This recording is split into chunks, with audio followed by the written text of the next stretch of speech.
బట్టల మరకలు పూర్తిగా వదిలించే ప్లాంట్ బేస్డ్ డిటర్జెంట్ లిక్విడ్ ఎలిమ్ డిటర్జెంట్ లిక్విడ్. నమస్కారం అండి, నేను డాక్టర్ రామ్ని, consultant gynaecologist, Ashwin speciality hospital, Somajiguda. ఈరోజు మనం సర్వైకల్ క్యాన్సర్ ఎందుకు వస్తుంది అని తెలుసుకుందాం. దాన్ని నివారించడం ఎలా. సర్వైకల్ క్యాన్సర్ మిగతా క్యాన్సర్ లా కాకుండా వైరస్ వల్ల వచ్చింది అని మనకి తెలిసిందే. అయితే 97% ఆఫ్ సర్వైకల్ క్యాన్సర్స్ వైరస్ వల్లే వస్తాయి.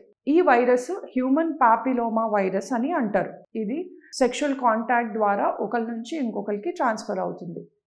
అయితే మల్టిపుల్ సెక్షువల్ పార్ట్నర్స్ ఉండడం కానీ, మీ పార్ట్నర్కి ఏమన్నా హెచ్పివి ఇన్ఫెక్షన్ ఉండడం కానీ, లేకపోతే మీరు షుగర్ ఉండడం, లేకపోతే ఇమ్యూనోసప్రెసివ్ స్టేట్ ఉండడం, వీటన్నిటి వల్ల ఈ వైరల్ ఇన్ఫెక్షన్ కామన్గా స్ప్రెడ్ అవుతుంది. వైరల్ ఇన్ఫెక్షన్ జరిగితే మిగతా వైరల్ ఇన్ఫెక్షన్ అయినట్టే మన బాడీ దానికి రియాక్ట్ అవుతుంది.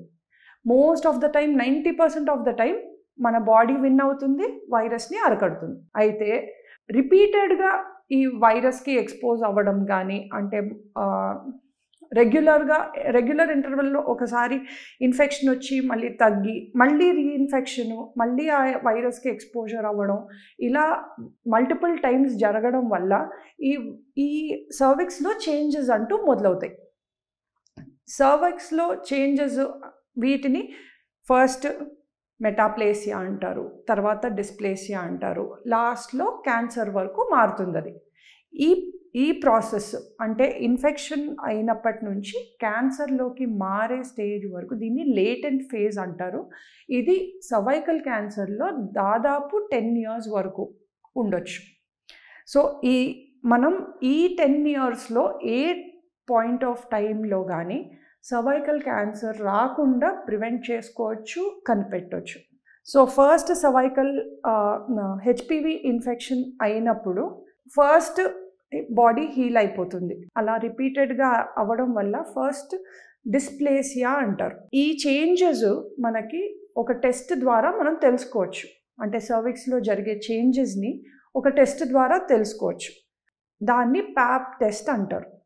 ఈ ప్యాప్ టెస్ట్ ఏంటి అంటే, ఇక్కడ గర్భసంచి మూతి దగ్గర ఉండే సెల్స్ని టెస్ట్ చేస్తారు. అందులో గనక ఇందాక మాట్లాడిన డిస్ప్లేసియా కానీ, మెటాప్లేసియా కానీ ఈ చేంజెస్ కనిపిస్తే దాన్ని మనం ఫర్దర్గా ఇవాల్యుయేట్ చేసుకోవాలి.